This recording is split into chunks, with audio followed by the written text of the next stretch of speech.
Victor spent years believing everyone was predictable until Elena walked into his house and quietly proved him wrong without saying a word. She didn't steal, didn't explain, didn't try to impress, and that's exactly what made her different. But the real shock comes when Victor sees her life outside and realizes he may have been judging people all wrong this whole time. If you enjoyed this story, don't forget to like, share, and subscribe so you don't miss the next one. And I'm really curious, where are you listening from right now? And what time is it over there? Drop it in the comments, I'd love to know. Victor Hale did not consider himself a suspicious man, at least not in the way people usually meant it. He didn't follow his employees around, didn't check their phones, didn't raise his voice or accuse without reason. If anything, he appeared calm, measured, even distant, the kind of man who trusted systems more than emotions, patterns more than promises. But there was something quietly deliberate in the way he lived. Something most people wouldn't notice unless they stayed long enough to see the repetition beneath the surface. His house in Blackridge District reflected that same mindset. It was large but not extravagant in a showy way.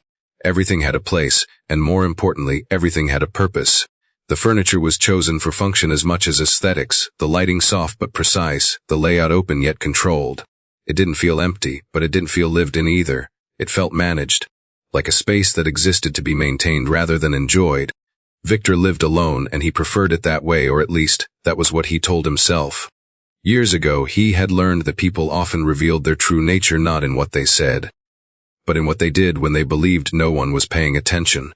That idea stayed with him not as a wound exactly, but as a quiet principle. Over time, it shaped small habits, and those habits slowly became part of his routine. He didn't set traps, not in the obvious sense. There were no hidden cameras placed out of paranoia, no dramatic tests designed to catch someone in the act. What he did was subtler than that, almost ordinary on the surface. He would leave things unfinished. A leather wallet on the kitchen counter, slightly open, just enough to show a few bills inside. A watch placed carelessly near the edge of a bathroom sink. An envelope on his desk, unsealed, with documents half visible. Sometimes it was money, sometimes it wasn't. The object itself didn't matter as much as the situation. It created a small, quiet moment where someone had a choice, even if they didn't realize they were making one. Victor never mentioned these things. He never brought them up in conversation, never checked immediately after they were discovered. He would simply notice later how the situation had resolved itself. Was the item moved, touched, ignored, documented? Each response to him was a kind of language. Most people, he found, behaved predictably. Not always badly, but predictably. Some would adjust things slightly out of curiosity or habit. Some would pretend not to see anything unusual at all. A few would take advantage, though that happened less often than one might expect. What interested Victor wasn't whether someone was good or bad. He didn't think in those terms anymore. What interested him was consistency. Whether a person's actions aligned with something stable inside them, or whether they shifted depending on convenience. That was why he paid attention to the small things. He noticed how long someone paused before touching something that wasn't theirs. He noticed whether they returned objects to their exact position or just close enough. He noticed whether they felt the need to explain themselves later, even when no one had asked. These weren't tests he expected people to pass or fail. They were simply observations collected quietly over time, like data points in a system only he understood. To anyone else it might have seemed unnecessary, even strange, but to Victor it made the world easier to navigate. It removed the need for guesswork. He didn't have to rely on charm or words or impressions. He could watch, and over time, people would reveal the patterns they lived by. When Elena Cruz first arrived, he didn't expect her to be any different. She came recommended through an agency he had worked with for years. Her file was unremarkable, steady work history, no complaints, no outstanding notes either. The kind of profile that blended into a stack without drawing attention. When she stood at his front door for the first time, there was nothing about her that suggested she would disrupt his carefully built expectations. She greeted him politely, her posture straight but not rigid, her expression calm, not overly friendly, not distant, just present. She stepped into the house and took a brief look around, not with the wide-eyed curiosity he had seen from others, but with a kind of quiet assessment, like someone mapping a space in her mind before beginning. Victor noticed that. He gave the usual instructions, nothing more than necessary. She listened without interrupting, nodded when appropriate, and didn't ask unnecessary questions. Again, nothing unusual. If anything, it reinforced his assumption that she would be like the others, competent, professional, and ultimately predictable. That first day before she arrived, Victor had left a few things out, not intentionally staged, just present. A small amount of cash on the side table near the living room window. A set of keys on the kitchen counter, a document folder on his desk slightly open. He didn't linger to watch, he never did. Instead, he went about his day, trusting that whatever happened would leave its trace in the environment. When he returned later, the house was cleaner, as expected. The surfaces were wiped, the floors done, the air faintly scented with something mild and clean. At first glance, nothing stood out. But Victor didn't look at first glance. The cash on the side table was still there, but not exactly as he had left it. It had been straightened, the edges aligned neatly, as if someone had taken the time to acknowledge its presence without claiming ownership. The keys in the kitchen were moved slightly, just enough to clean beneath them, then placed back in nearly the same position, angled just a degree differently. The document folder on his desk was closed, not opened further, and set squarely in the center instead of off to the side. No note, no explanation. Victor stood there for a moment longer than usual, taking it in. It wasn't what she had done. It was how she had done it. No hesitation left behind, no sign of curiosity, no attempt to correct or draw attention to her actions. Just quiet, precise decisions made and finished without leaving a trace of uncertainty. For the first time in a while, Victor felt something he didn't immediately categorize. Not surprise, not suspicion. Something closer to interest. He didn't change anything that day. Didn't adjust his habits or test her more directly. If anything, he became more still, more observant.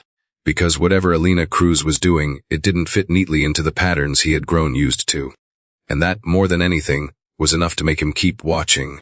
Elena Cruz did not make an impression in the way most people expect impressions to happen. There was no moment where Victor paused and thought, this one is different. No dramatic entrance, no striking detail that stood out immediately. If anything, her presence blended so naturally into the rhythm of the house that it would have been easy to overlook her entirely. And yet, within a few days, Victor found himself noticing her more than anyone who had worked there before, not because she demanded attention, but because she never did. She arrived on time, always within the same narrow window each morning, never early enough to seem eager, never late enough to require explanation. She greeted Victor with a simple good morning, nothing more, nothing less. Her tone didn't change depending on his mood, which in itself was unusual. Most people adjusted themselves around him, becoming slightly more formal, slightly more careful, as if reacting to an invisible pressure. Elena didn't do that. She acknowledged his presence, then moved past it, as though the job itself mattered more than the person who owned the house. Victor noticed that immediately. On her first few days, he kept his routine exactly the same. He left things where they were, allowed the same small inconsistencies to exist, the same unfinished details scattered across the rooms. He didn't watch her directly. He never did. Instead, he let the house speak afterward. What he began to see was not dramatic, but it was precise. In the living room, a stack of magazines he had left slightly uneven was straightened, not perfectly aligned like a display, but balanced, as if someone had adjusted them just enough to remove disorder without erasing their use. In the kitchen, a glass he had left near the edge of the counter was moved inward by a few inches, wiped clean, and placed back in a position that felt intentional rather than accidental. Even the way she handled small objects, remote controls, coasters, decorative pieces carried a kind of quiet consistency. She didn't treat them as obstacles to clean around. She treated them as things that belonged, and therefore deserved to be handled properly. There was no performance in it. That was the part Victor kept coming back to. He had seen people try to impress before. Overly careful movements, exaggerated attention to detail, the subtle hesitation that came from wanting to be seen doing the right thing. Elena had none of that. She worked at the same pace whether he was in the room or not. When he happened to pass by while she was cleaning, she didn't speed up, didn't slow down, didn't change her posture. She simply continued as if his presence had no influence on the quality of her work. It created an odd effect. Victor found it difficult to read her. One afternoon, he entered the study while she was finishing the shelves. The document folder he had left earlier that day slightly open, papers visible, was now closed and centered on the desk. He paused just inside the doorway, watching without announcing himself. Elena didn't look up immediately. She finished wiping the surface she was working on, placed the cloth back into her bag, and only then acknowledged him with a brief glance. "I closed the folder," she said, her voice calm, almost neutral. "It was exposed to dust." That was all. No apology, no explanation beyond the practical. She wasn't asking if it was okay, she wasn't justifying herself. She was stating a fact, the same way someone might note that a window had been left open. Victor gave a small nod. "All right." She returned the nod just as simply and moved on to the next task. After she left the room, Victor walked over to the desk and opened the folder again. Nothing had been touched inside. The pages were in the exact order he had left them. If anything, they were more neatly aligned. It was a small detail, but it lingered. Over the next week, he began to notice a pattern not just in what Elena did, but in what she deliberately chose not to do. She never opened drawers that didn't need to be opened, never lingered in rooms longer than necessary, never paused to examine something out of curiosity. Even when objects were clearly valuable, she handled them with the same level of care as everything else, no more, no less. There was no shift in her behavior based on perceived importance. That more than anything set her apart. Most people reacted to value. They might not take anything, but their attention changed. Their movements became slightly more cautious, slightly more aware. Elena didn't adjust. To her, a watch, a stack of cash, a simple ceramic bowl, they all existed within the same framework, not hers.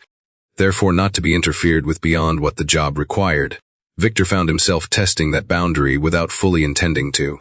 One morning he left a small amount of cash on the kitchen counter, not hidden, not arranged, just present. When he returned later, the money was still there, but something about it had shifted. It had been moved just enough to clean underneath, then placed back not exactly where it was, but in a position that felt considered. Not careless, not staged, just correct. No mention. The next day, he left his watch in the bathroom, closer to the edge of the sink than he normally would. When he came back, it was gone. For a brief moment, the old instinct surfaced, not panic, not even anger, just a sharp awareness. Then he noticed it sitting on a folded towel beside the sink, dry, safe, and positioned away from the risk of falling. Again, no note. It wasn't the actions themselves that stayed with him. It was the absence of commentary. Elena never tried to make her honesty visible. She didn't document every small thing, didn't draw attention to her decisions. She simply acted and then moved on, as if the act itself was enough, as if there was no need to prove anything to anyone. That was unfamiliar to Victor. He was used to people signaling their intentions, consciously or not. A glance, a hesitation, a comment made just loud enough to be heard. Elena offered none of that. Her work existed on its own, without explanation, without emphasis. And slowly, almost without realizing it, Victor's attention shifted. He stopped looking for mistakes. Instead, he started watching for consistency. Day after day, it remained the same. The same measured pace, the same quiet decisions, the same lack of variation depending on circumstance. Whether the house was perfectly in order or slightly disorganized, whether he was present or absent, whether the objects in front of her were ordinary or valuable, her behavior did not change. It wasn't perfection. It was something else, something steadier, harder to define. And for the first time in a long while, Victor found himself uncertain not about her, but about the framework he had been using to understand people. Because Elena Cruz did not fit into it, not cleanly, not predictably, and that made her impossible to ignore. Victor didn't follow Elena the first time because he suspected something was wrong. If anything, it started as a minor disruption to a pattern he had already grown used to. By then, her presence in the house had settled into something consistent, almost predictable in its own quiet way. She arrived, worked, and left within a structure so steady that even a small deviation became noticeable. So when she began leaving early on certain days, always the same days, always around the same time, it stood out, not as a problem, but as a question. At first, he ignored it. People had lives outside his house, that was obvious, and he had never been interested in interfering with that. But the pattern repeated. Tuesday, then Thursday, the following week the same. Not rushed, not careless, she still finished what needed to be done, but there was a subtle shift in her pace during the last hour. A quiet awareness of time that hadn't been there before. Victor noticed because noticing was what he did. He didn't ask her about it. That would have been the simplest approach, but it wasn't how he operated. Questions invited answers shaped for the listener. Observations, on the other hand, had a way of revealing things more honestly. So he let it continue, watching only from a distance, letting the pattern settle until it felt certain enough to follow. The day he decided to see for himself, there was no real plan behind it. Elena left the house at the usual early time, her movements no different from any other day. She carried her bag over one shoulder, closed the door behind her without noise, and walked down the driveway with the same steady pace she used inside. Nothing about it suggested secrecy. If anything, it was almost routine. Victor waited a minute longer than necessary before picking up his keys. The city outside Blackridge district shifted quickly from wide, quiet streets to something more crowded, more uneven. Elena didn't drive. She walked to a bus stop 2 blocks away and waited without checking her phone, her posture relaxed but not distracted. When the bus arrived, she stepped on without hesitation, as if she had taken this route many times before. Victor followed at a distance, his car moving slowly through traffic, never close enough to draw attention. It felt faintly unnecessary, even to him. There was no tension in it, No sense of uncovering something dramatic. Just a man following a routine he didn't yet understand. The bus moved through parts of the city Victor rarely visited. The buildings grew older, closer together, the storefronts less polished. People moved differently here, faster, in some ways more focused. Elena sat near the window, looking out but not really observing, her expression neutral in a way that suggested she was resting rather than thinking. When she got off, Victor parked farther down the street and continued on foot. She walked another few blocks before turning into a narrow alleyway that opened into a cluster of low apartment buildings. The kind that had seen years of use without much renovation. Faded paint, metal railings slightly worn, laundry hanging from some of the balconies above. It wasn't unsafe, just modest, functional. Elena entered one of the buildings without hesitation. Victor stopped across the street, not wanting to follow too closely. From where he stood, he could see the entrance clearly. A few minutes passed. Then, through a second-floor window with the curtains slightly pulled aside, he saw movement. Elena. She was inside a small room, setting her bag down near the door. The space behind her was simple bare walls, a table, a narrow couch. Nothing excessive, nothing decorative beyond what was necessary. She moved through it differently than she did in his house. Not more relaxed exactly, but more natural, less contained. A moment later, a boy appeared. He couldn't have been more than 8 or 9. Thin but not fragile, his hair slightly messy, his clothes clean but worn from use. He walked toward her with the casual familiarity of someone who had been waiting but not impatiently. Elena crouched slightly to his level, saying something Victor couldn't hear, and the boy responded with a small smile before handing her what looked like a notebook. There was nothing dramatic in the scene. No illness, no urgency, no visible struggle beyond what was already there in the setting itself. Just a mother and her son, moving through a routine that had likely been repeated many times before. Victor stayed where he was longer than he expected. He watched as Elena sat at the table looking through the boy's schoolwork, pointing at something on the page. The boy leaned in, listening, occasionally responding, occasionally shrugging in that way children do when they're unsure but don't want to admit it. She corrected impatiently, not quickly, not distracted. Every movement carried the same kind of attention she brought to her work, but here it felt different. Softer maybe, less measured. At one point, she stood and moved toward a small kitchen area, preparing something simple. The boy followed, talking, his hands moving as he explained something with more energy than before. She listened while working, nodding occasionally, responding without stopping what she was doing. It was ordinary, and that was what unsettled Victor the most. He had expected something that explained her behavior in a clear, defined way. A problem, a need, a pressure that would fit into a category he understood. But there was nothing like that here. No single moment that justified anything, just a life that required consistency, effort, and time. He thought about the house, about the things he left behind without thinking twice. The objects, the money, the quiet spaces that existed without purpose. And then he looked back at that small apartment, where everything seemed to have a role, a reason for being there. Elena wasn't resisting temptation. She simply wasn't operating in the same framework. The idea settled slowly, not as a conclusion but as a shift in perspective. Her actions in his house were not defined by what she avoided doing. They were defined by how she lived outside of it. Victor turned away before she could see him. The walk back to his car felt longer than it should have. Not because of distance, but because something in his understanding had changed, and he hadn't quite caught up to it yet. He drove back through the city without turning on the radio, the quiet inside the car heavier than usual. When he returned to the house, everything was exactly as she had left it. Clean, ordered, untouched in all the ways that mattered. But for the first time, Victor didn't look at it as a system being maintained. He saw it as something separate from the life he had just witnessed. And somewhere between those two spaces, the controlled stillness of his home and the modest, lived in reality of Elena's world, something in him began, quietly, to reconsider what he had been measuring all this time. Victor did not act on impulse. That was one of the principles he had built his entire life around: observe first, understand second, act last. And yet, after seeing Elena's life outside his house, he found that the usual order no longer felt as stable as it once had. It wasn't that he suddenly felt responsible for her, or that he was moved by pity in any obvious way. What unsettled him was something quieter than that, something harder to name. It was the realization that while he had been measuring people through controlled situations, Elena had been living through circumstances that required no measurement at all. She simply moved forward day by day without adjusting herself to be seen a certain way. For several days after that, Victor said nothing. He watched, but differently now. Not with the same detached curiosity as before, but with a kind of awareness that had weight behind it.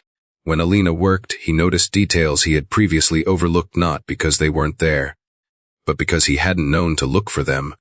The way she paced herself so she wouldn't tire too early. The way she avoided unnecessary movement, conserving energy without ever appearing slow. The way she occasionally paused, not out of distraction, but calculation, as if mentally organizing the next steps before taking them. There was no waste in how she lived, not in effort, not in time. Victor began to understand that offering help, in the way most people did, would not work with someone like her. It wouldn't be accepted, and more importantly, it wouldn't be respected. Elena wasn't struggling in a way that made her reach outward. She had built a system just like he had, only hers was shaped by necessity rather than control. If he stepped into that system carelessly, he would disrupt it, not improve it. So he didn't start with her. He started with the structure around her. The first change was small, almost invisible. He called the agency that handled his household staffing and asked for a review of compensation, not just for Elena, but for all workers assigned to long-term placements. He framed it as a policy update, something impersonal, something that wouldn't point directly to any one individual.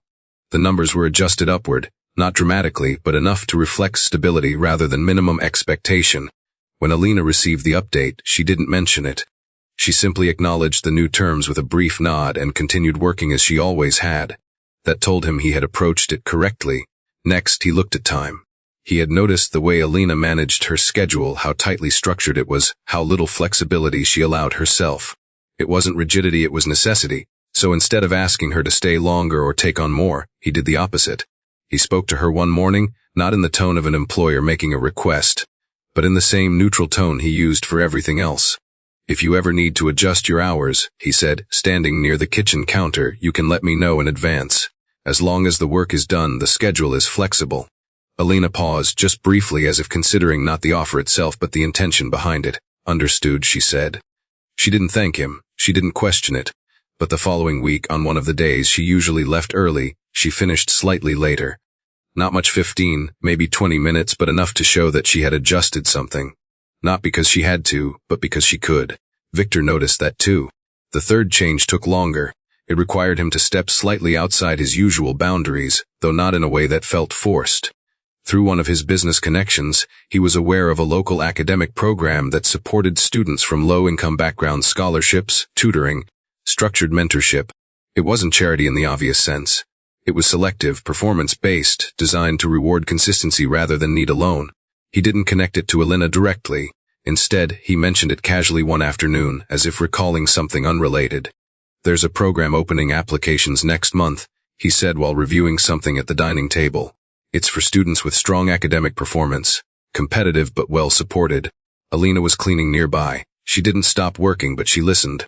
"They prioritize discipline over background," he added, not looking at her. A few seconds passed. "My son studies hard," she said, her voice even. Victor nodded once, then he should apply. That was the entire conversation. No offer, no promise, no direct involvement. Just information placed where it could be used or ignored. Weeks later, he noticed a change, not in Elena's behavior, but in her timing. On certain days, she left with a different kind of focus, not rushed but purposeful. And one afternoon, when she returned the following week, there was a slight difference in the way she carried herself.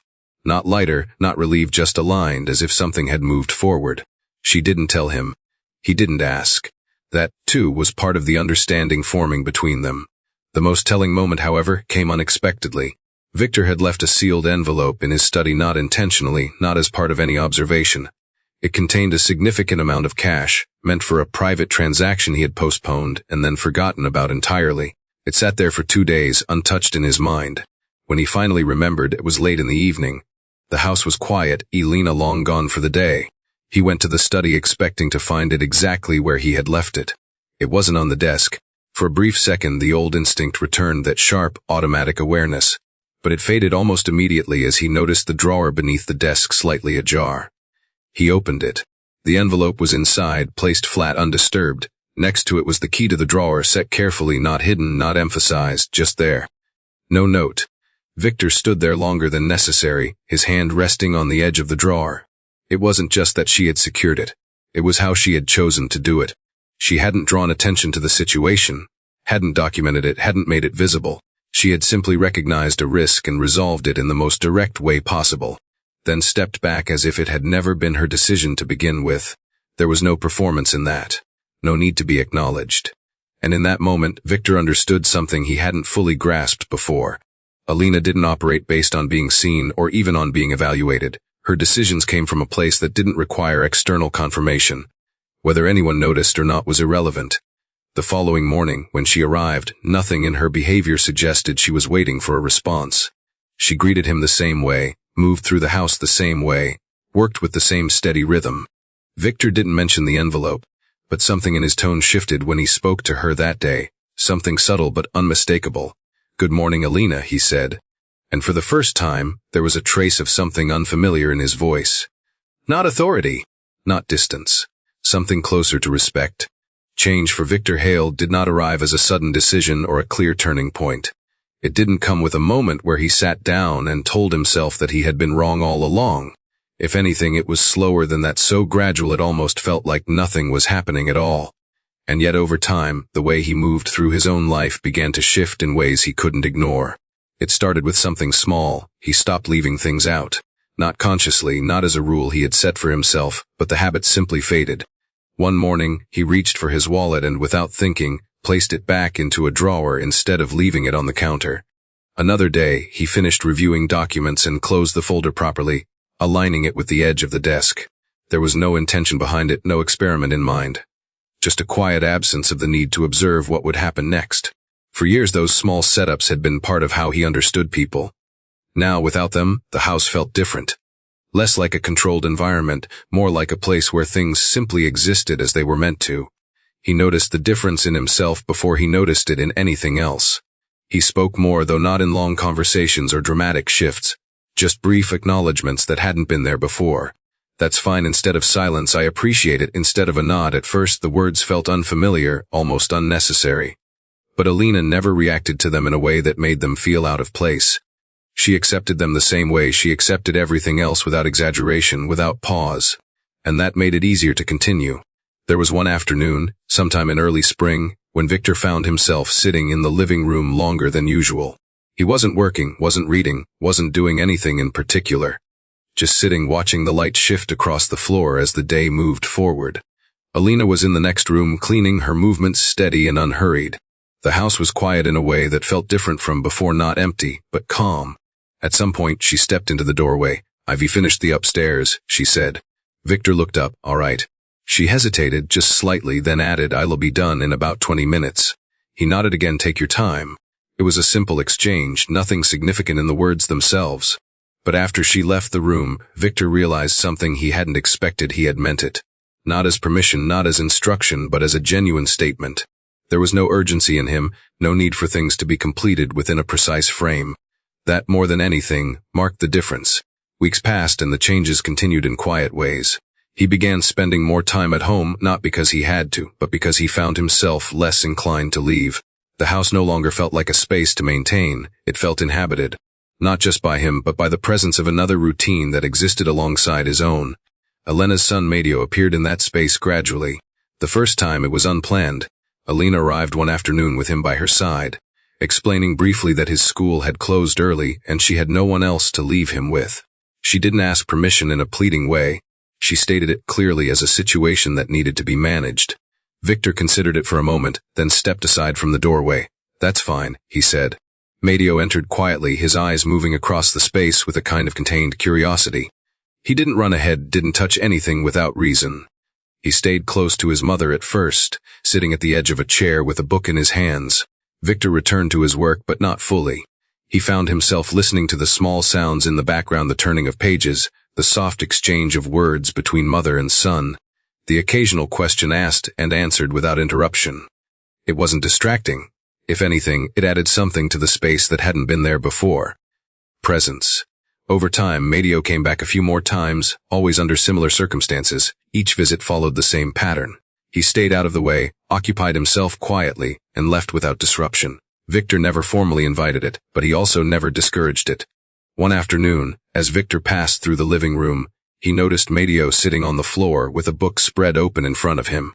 It was the same one Victor had seen before, worn at the edges, pages slightly bent from repeated use.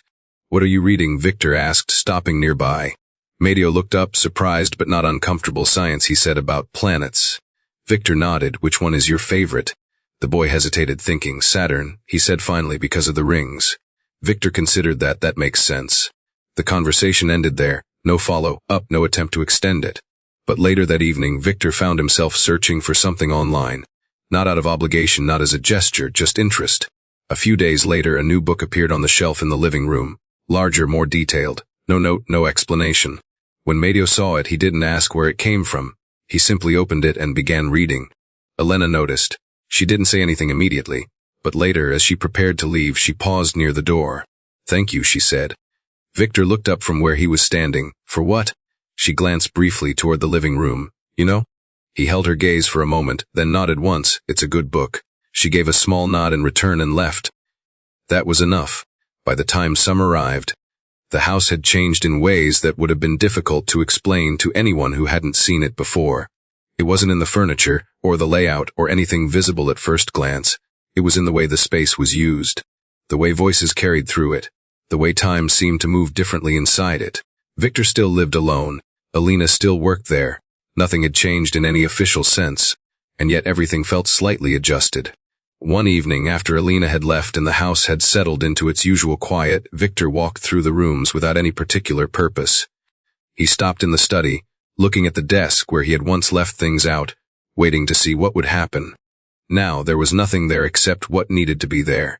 He stood for a moment, then turned off the light and left the room.